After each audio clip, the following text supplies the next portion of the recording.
Good morning, everyone. Huomenta, god morgon. Welcome to the World Engineering Day webinar, 3 lessons in AI ethics, a deep dive into responsible AI practices this morning. My name is Emilia Juslin.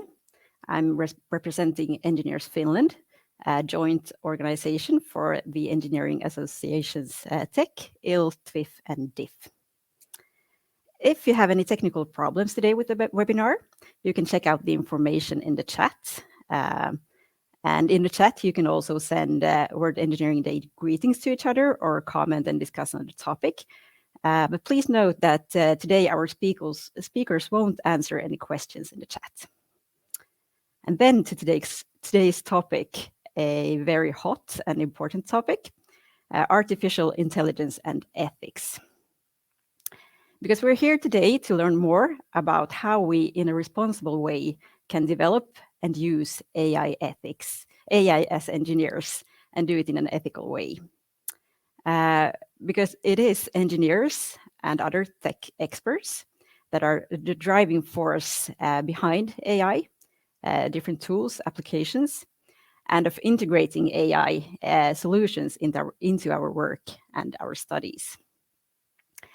Even if it can help us in many, many ways to support sustainable development, we also need to be aware of the great responsibility that we have using AI tools, developing them and implementing them in our work and our studies.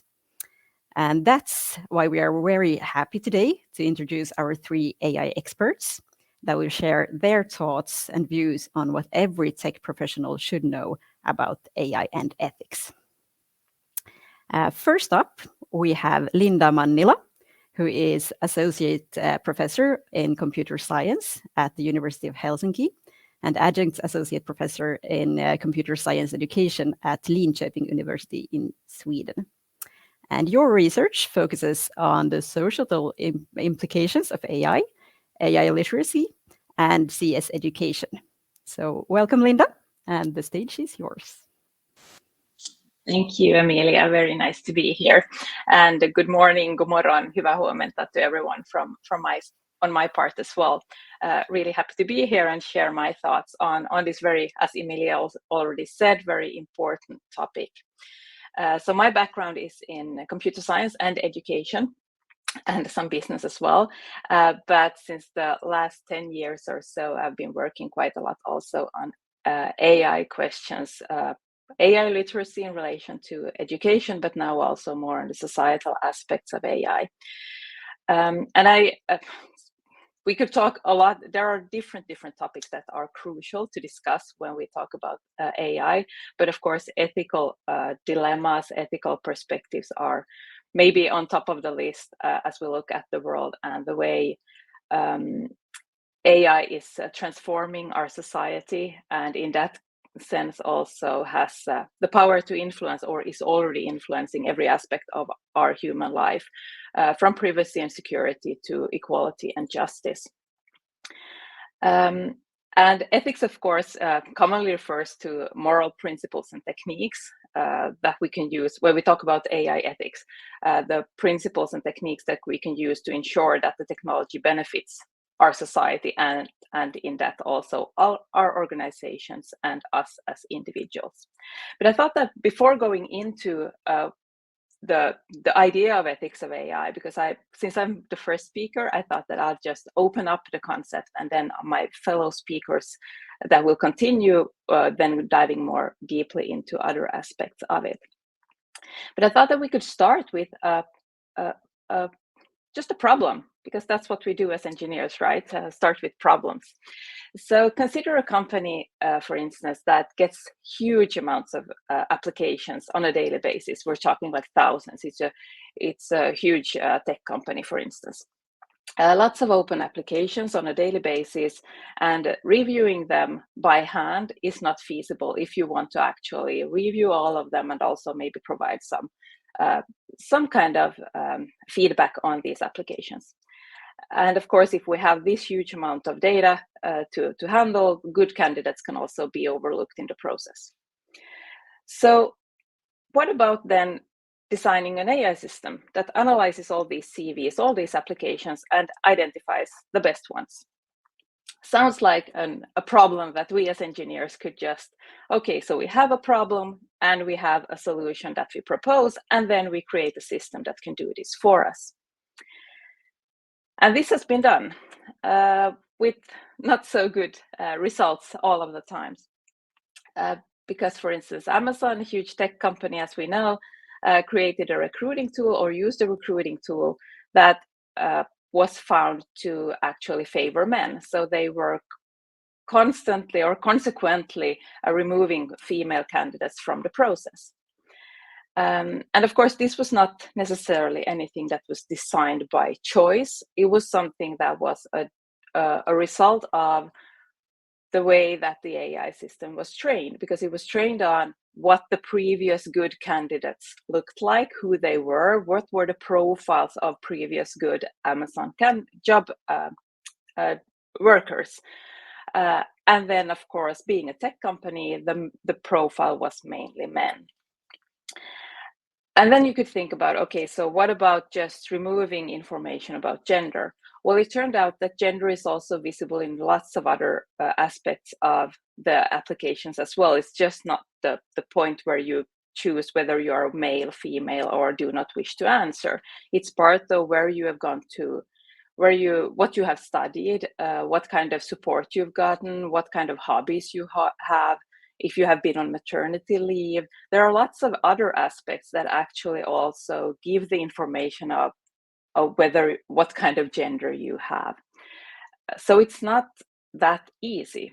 So just we have the methods and the ideas on how to solve a problem. It doesn't mean that it's a straightforward way of actually engineering that we have into an effective solution to the existing problem. And of course, this isn't anything that we've seen only in the recruitment market. We've seen this in lots of different aspects and examples during the last 10 or so years. Having the huge Dutch scandal on taxes, where low-income families were forced into paying back a lot of the benefits they have received because they were deemed to have made fraud when they applied for the child benefit, from face recognition algorithms not recognizing any other colored faces than the ones that they were trained on, which was mainly then white faces. And now, of course, when we look at the recent development within generative AI, we have lots of examples of disinformation, deepfakes, scams, harassment. And of course, these are not just technical challenges. These are highly ethical dilemmas, highly ethical challenges that we need to solve in order for technology to actually be used in a fair and good way that benefits, as we said, society, organizations, and us as individuals as well. And of course, there is no technology, when we look back in history, no technology has been either only good or either only bad. Starting from the wheel, starting from fire, all of these can be used for good and bad purposes. And the use case determines whether it's good or bad. So it's critical for engineers to think about these ethical issues today when we are designing not only AI systems, of course, also all the other systems we decide, but especially when we talk about AI systems, because those are predicting, they are used to make automated or algorithmic decision making possible. So in that sense, it's really, really important that we have this information and this knowledge with us when we start looking at, okay, so this is the problem, how can we create a solution for it? And this is something that is being discussed and thought about, of course, worldwide. There are lots of different reports if you want to dwell into those. So for instance, IEEE has a report on ethically aligned design. The Unesco the UN board has created a report on the ethics of AI, and within EU, the high-level expert group on trustworthy AI have also been pondering these questions. And the list that you see in front of you, those are 7 recommendations that the EU high-level expert group have proposed in order to get human-centric approaches to artificial intelligence. And of course, it's not that only engineers need to think about this, the users need to think about it as well, the decision makers need to be aware of this, so that we actually have the entire ecosystem thinking about this AI system, building, deciding on what AI systems to be built, and ordering AI systems, so that everybody actually thinks about these questions.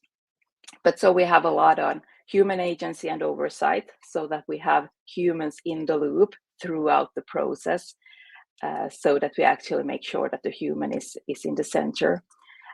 Robust systems need to be safe. We need to be able to trust that, okay, so if it gives me this result one time, then it will do the same the next time as well. They should be reliable and resilient to manipulation or errors. Then, of course, privacy, data governance, because the systems build on huge amounts of data. How can we make sure that the data that is handled is being done so ethically, lawfully, with strong protections for instance, privacy, and clear rules on how data can be used. One of the aspects that is being highlighted a lot in the media debate today is transparency, and also the final one, accountability. So we as humans need to know, when are we interacting with an AI system, when are we not? And also that we can actually know how a decision is being made, and that there's always somebody being accountable for the decisions made.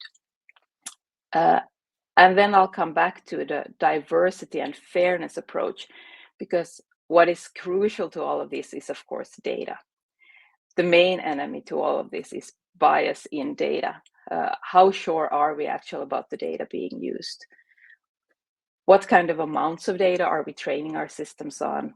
What quality? Is it good quality data? Is it representative? Is it fair? Does it contain biases? Is it skewed? Is it racist, sexist? Who has labeled it? Do we trust the labeling? Where is it from? Culture, values, those bring a lot to the table when we talk about training systems that will make automated decisions in a given context. How generalizable are they, etc. And of course, we aren't unbiased as humans either. We're not perfect. So we are highly biased as ourselves as well. But when we train these systems, we need to be aware of how these are also being reflected in the systems. And to finish my brief talk here, this would be my lesson for today, to remember that AI is just technology. It has no moral compass, but we as people do. And in order to get all of these things in place to make sure that AI will in fact have a positive, beneficial impact on our society and help us solve the huge problems we have, we need to think about ethics when we design, when we develop, when we test, when we deploy, and also when the systems are out in production and are being maintained, in order for actually then having this AI ethics throughout the process. It's not something we can do once and then just stop thinking about it. We are responsible for the decisions we make. Thank you. Thank you, Linda. That was a really good lesson to start with. So remember that there is a difference between AI and people, human beings. So thank you very much. Next up, we will have Kai-Kristian Kemell, who is a postdoctoral researcher from the University of Helsinki. And your research focuses on how to do AI ethics in practice in software development projects. And you have, for example, developed the ECOLA method for implementing AI ethics in practice. And we look really much forward to hearing more about your thoughts. Thank you. Good morning to everyone from my side as well. So my background is briefly put in improving software development processes. And over the years, or rather for a long time now, that has come to include the point of view of improving software processes in terms of making ethical AI or implementing ethical AI ethics as a part of the typical software development processes. And today, I am talking to you about the one thing I consider the most important for you to know or be aware of in terms of AI ethics. And briefly put, that is that AI ethics is not one size fits all. And more about what that means during this talk. So, first off, we already had a good presentation basically introducing what AI ethics is about in a very general way. And this is about a bit on the same vein, that there were some good points there. But a lot of the time when we talk about AI ethics, we tend to approach it through principles or guidelines. But in practice, there is really no universal definition for what AI ethics is or what ethical AI or responsible AI are. These principles and guidelines that are then used to conceptualize these tend to give some kind of a pointer to one part of the what constitutes ethical AI. So here we have the long list of 10 most common such principles.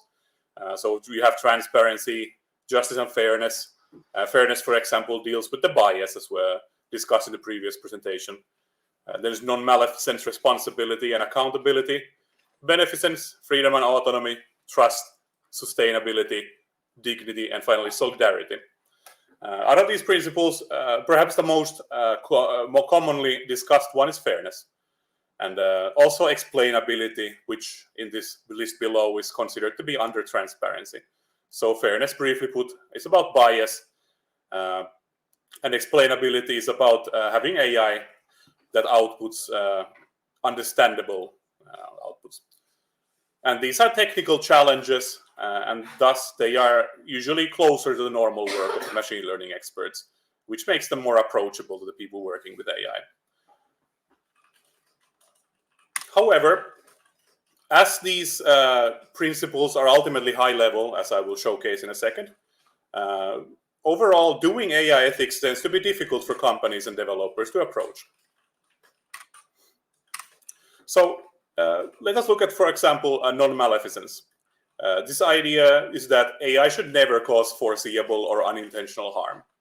Or even more briefly, the idea is to minimize harm. On a conceptual level, this is a pretty simple idea, right? You just make a system that doesn't harm people. We can probably agree that that would be a good goal. However, challenges arise when we think about implementing this in practice. So, okay, we want a system that causes us the least amount of harm possible. But what does this actually mean? So, in other words, in software development, how do we convert this into requirements for our software? And this is a result of their ethics being contextual. Ethics itself is context-specific. The idea is communicated by the principles. For example, the idea that the system should cause as little harm as possible. In practice, this means different things in different contexts. And this means that you need to define what AI ethics is, or what ethical AI means for your system development context. And this requires effort from your company. And most probably, this will involve discussion between team members, between different members of the organization. And ideally, you would have some kind of tools to support this. Let us illustrate this with a brief example. So we have example one, a very well-known system we are all quite familiar with today, I suppose, ChatGPT. So briefly, of course, ChatGPT is a global B2C AI system. So you pay a subscription or you use the free version, but you can access it online through the cloud. It requires no machine learning expertise whatsoever to utilize. It has 100 million plus users, approaching 200 million. and it is flexible and capable of various tasks. So ChatGPT is a large language model. You input natural language text, and you get out natural language. Then, on the other hand, we have a perhaps more conventional example of an AI system. So we have a decision support system in a Finnish SME, so small or medium-sized company. Perhaps they have 50 employees, but ultimately there's 3 end users for this system, the domain experts for the domain that this system is for. And this is a narrow expert system that predicts one thing. Perhaps it gives a binary yes or no output, or it gives a probability for something. And if we look at these two and ask ourselves, what is the potential negative impact of the system? So what is the potential privacy impact? What is the potential fairness impact? Is there any chance of bias? So overall, just what kind of issues need to be considered? Even if we don't have any theoretical framework, like an AI ethics guideline or something similar, helping us figure out what kind of issues we would want to consider here, we can kind of think that these are very different system use contexts or system development contexts. That if you have 100 million users, then of course the impact is bound to be bigger in some way than if you have a company system with 3 users. But let us look at this again, returning to the more general point of view. So ethics tends to be approached as risks. AI ethics in particular is about the potential negative impacts of the system. So this may involve physical damage for cyber-physical systems or financial damage, but perhaps more commonly we discuss just negative impacts on humans. So issues related to bias or privacy breaches or things like this. Some of these issues tend to be more akin to what we usually do in software engineering. So safety issues are perceived to be a part of AI ethics, but ultimately safety is arguably related to quality as well. So the system just then works as intended. But for AI, as these systems, rather than giving binary yes or no, like instead of working or not working, it can be about probabilities. So the line for working as intended can be a bit more blurred than when it comes to bugs in average software. But overall, how I would summarize this, what I'm going at here in terms of AI ethics being contextual, is that you should ask yourself when you develop a system, who is or who could be negatively impacted by the system and how. This is also something we have very much highlighted in the Ekkola method that we developed to help implement AI ethics. Using the method starts with this card, stakeholder analysis, which just does exactly what I said, but involves a slightly lengthier explanation. So who does the system affect and how? And here, typically when we consider stakeholders, in a project context, these are the usual users, developers, and customers, for example. But when it comes to AI, there can be a user, which can be an organization, and then there can be end users, which may be individuals inside the organization. But there may also be people who are then impacted by the system who are actually not using it at all. So if we consider, for example, the example used in the previous presentation, the AI system for handling job applications, then there, the user could be perceived as the organization who utilizes the system. The end users would be the recruiters whose job it is to go through the applications, who may then use the AI system in different ways to support the process. And then finally, there would be just objects of data collection for the system, and those would be the job applicants. And in fact, those people are perhaps the most impacted by it because the system impacts their livelihoods. You either get the job or you don't. It directly impacts your livelihood. So in this fashion, AI systems can impact people that aren't really conventional stakeholders in software development. And this is meant to illustrate that when you consider the impacts of AI systems, you have to consider stakeholders that are not typically perhaps considered in projects. If you are curious about this presentation, is not about Ekkola, but if you're curious about this, this is available through Figshare, where the link will be at the end. But so when we consider the things that may impact what kind of things we have to consider from the point of view of AI ethics, these are just some things that you should keep in mind. So first, does the system interact with people at all? So if you have the expert system in a company, then who is using it? And then if you have ChatGPT, how many people are using it?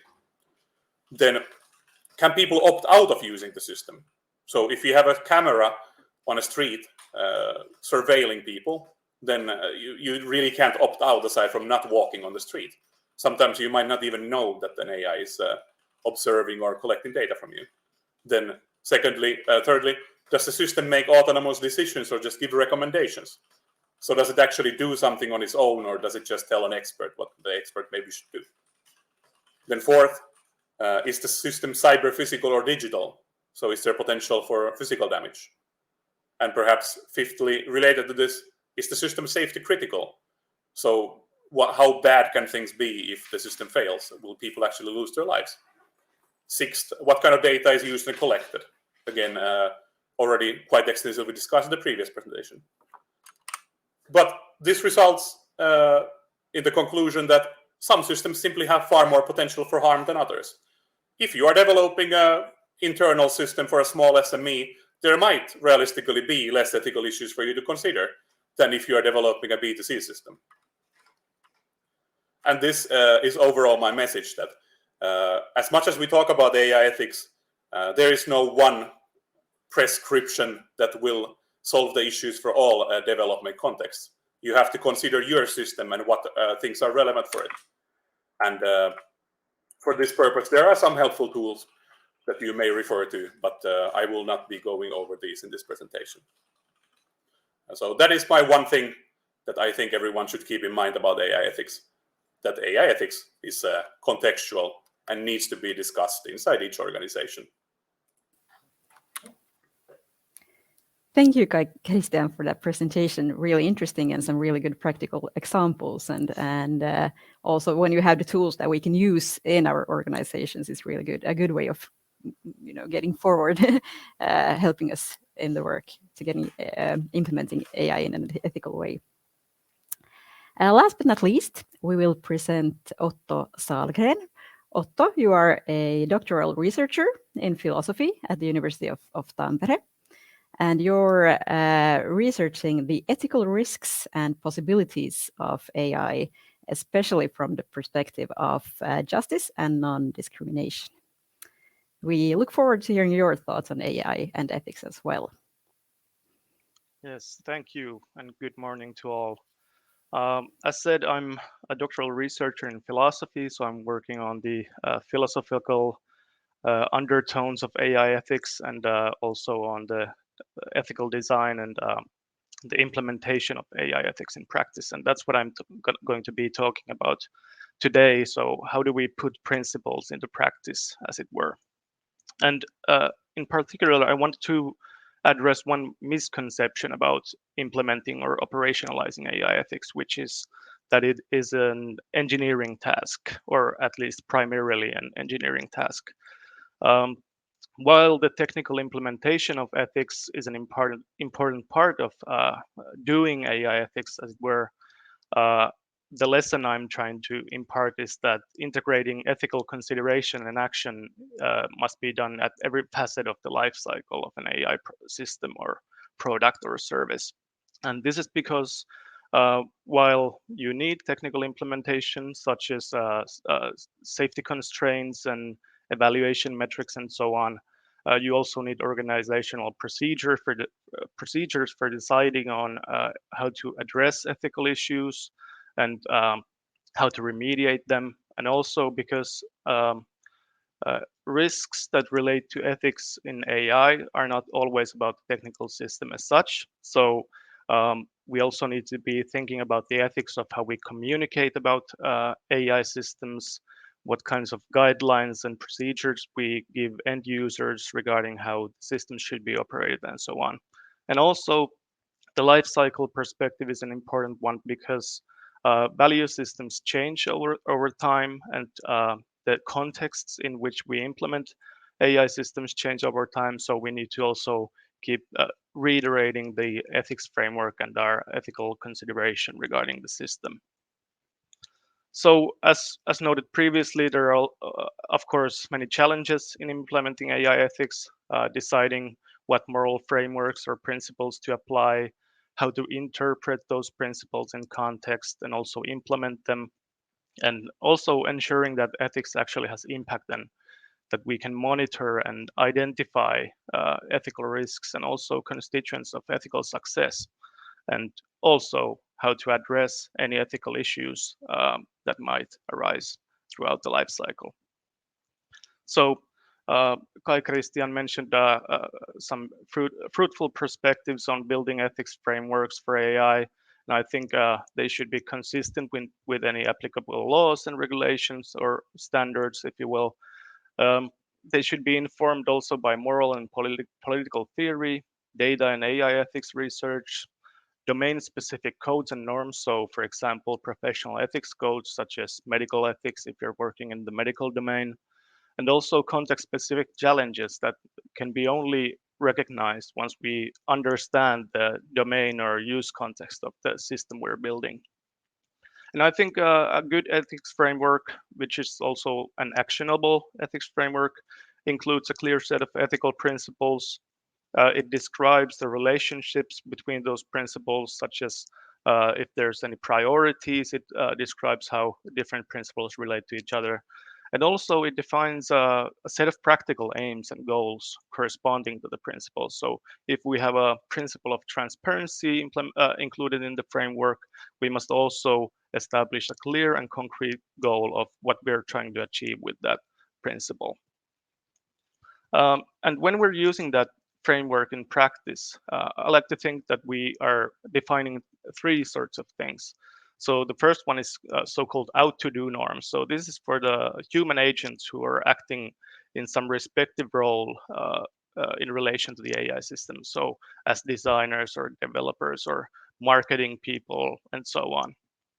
And then also the principles specify out-to-be norms. So these are norms for the AI system and its subcomponents. So what do we need the data to be like in order to be fair or privacy preserving? How should the AI system perform or function to be considered fair and so on? Then finally, we use the principles to specify evaluative standards. So these are metrics and indicators that we use to monitor compliance with the framework.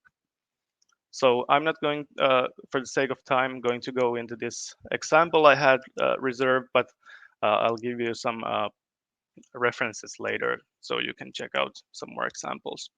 But the important lesson I'm trying to impart here is that integrating ethics also means integrating it at an organizational level.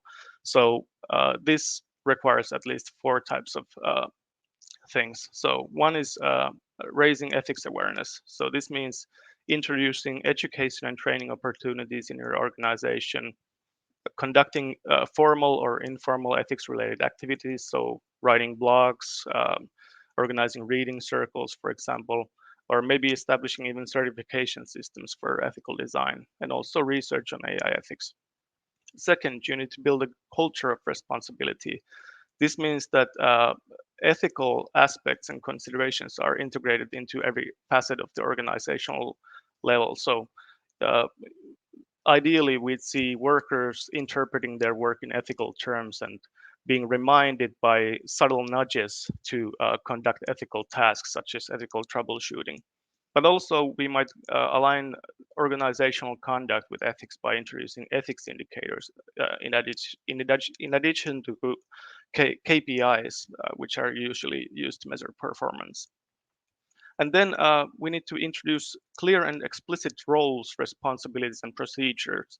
So this might include roles such as ethics review roles or ethical design roles, and then also introducing ethical objectives into specific tasks. Also clear procedures such as ethical review throughout the life cycle, documenting ethical impact and establishing fallback plans for the system. So when an ethical violation arises, you have a clear procedure on how to address it. Last but not least, you need to have the right people with the right skills and right tools to do ethics in the organization. So usually I emphasize multidisciplinary expertise. So combining engineering with social systems knowledge and whatever fits the domain of the system, but also maybe philosophy, social science expertise, and so on. You need also good problem solving skills. So you need to address ethical problems quickly when they arise and in an informed manner. And if you have a team working on the ethical aspects of design and development, you need also diverse input in that team and good communication skills. And finally, the organization needs to ensure access to required methods and tools. So state-of-the-art methods for evaluating ethical aspects of the design. So that's my lesson for today. I thank you for your attention, and you can check out more on these topics on my report on the ethics in the AI lifecycle, which was published last year. I thank you for now.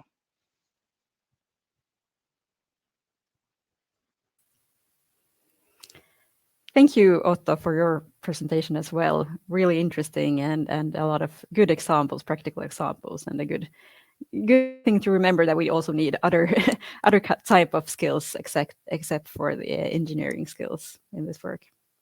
Thank you. Now it's time for us to wrap up this webinar. Thank you all for taking part of this webinar, and thank you to all our speakers today. You had really interesting presentations, and at least I learned a lot about AI and ethics. And finally, I would like to wish you all a very good World Engineering Day. Glad världsingenjörsdag till er alla. Hyvää maailman insinööripäivä kaikille.